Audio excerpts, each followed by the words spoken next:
My name's Clemmy and I have diabetes. I was diagnosed when I was 13 and I live with my parents in Reading. Before I was diagnosed, I lost a lot of weight. For about a year I was very, very thin, and at that point I was also getting a lot of eye infections. I had a lot of ulcers in my mouth, I was exhausted. We went to the doctors and they tested my urine for ketones and found that I was diabetic, at which point I was sent to hospital. For most diabetics, they might be taking 5 units of insulin. I'd be taking 30 for a meal of the same amount.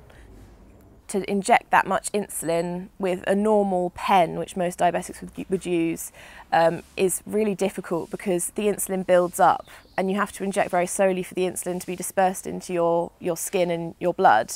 And for me, I would be sitting there for about half an hour to get this amount of insulin into me without having a lot of pain. So I started getting big lumps on my skin where the insulin had just collected, it would bleed. And at this point, because I wasn't very well, I was very, very thin as well. So it was even more difficult because there was not much fat on me to get the insulin into. You're classed as a diabetic. It's just a group of diabetics, particularly if you're a teenager. They just class you as one of those and they think, oh, you're just not doing what you should be doing. And maybe if they'd looked deeper into my background, they would know that I don't drink, I don't smoke. I was trying really, really hard and it just wasn't working for me. Sleeping is something I've had to factor into my life. It's not something I just do at the end of the day. I've had to think about when I'm going to be able to have a nap. So all during my school years, I'd be coming home at sort of 4 o'clock after school and going straight to bed before dinner, and then after dinner going to bed at 9 and sleeping until I had to get up for school, and then that would be the cycle every single day just to be able to function. As well as physical problems, it's not just that, it's mental issues as well. So it's feeling down, it's feeling isolated and lonely, and that's something perhaps that medical professionals don't really prepare you for. When I did my work experience, I went to the same hospital I was at the time to look at the midwives and children being born, and obviously I don't look like I'm diabetic, and a doctor walking past made a smart remark to me about how women who were diabetic and having children shouldn't bother. It was an absolute nightmare. They were going to be really poorly, as was the baby. It was a real struggle, and it was almost pointless having a child, especially if your sugar levels weren't good. And that really affected me. It was devastating. It makes you lose hope for the future, to the point where when I was first at uni and I still hadn't got it under control, I felt almost suicidal.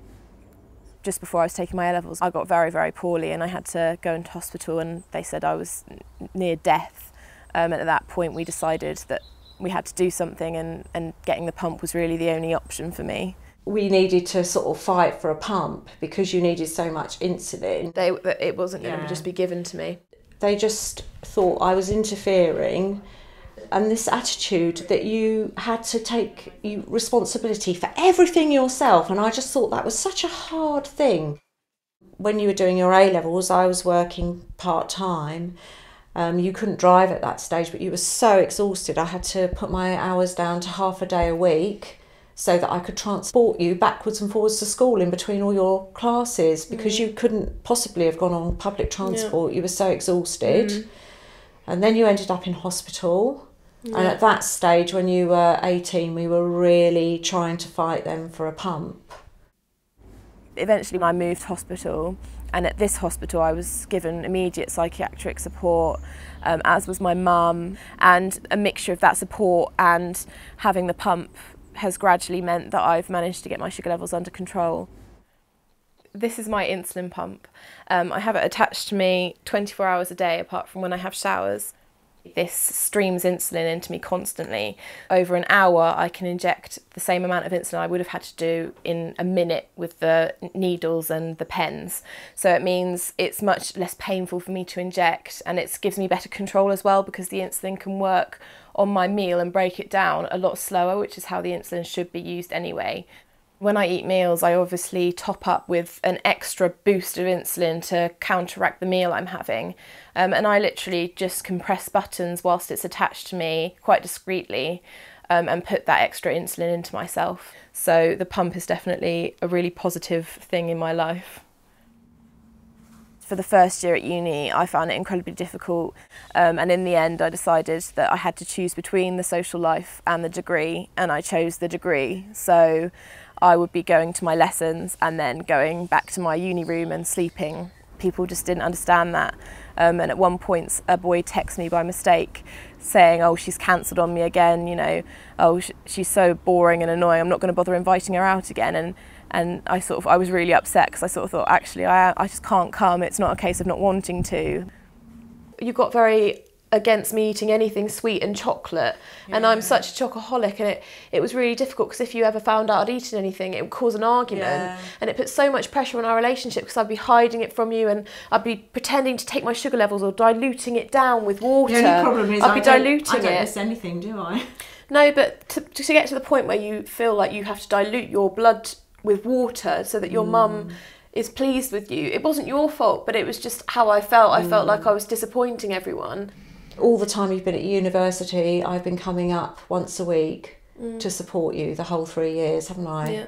To try and, you know, help you and keep things going. And it's only really been this last year that I've actually been able to come to university, and you've been well enough for us to really enjoy you being in London and to go out to the theatre or go for a nice meal together.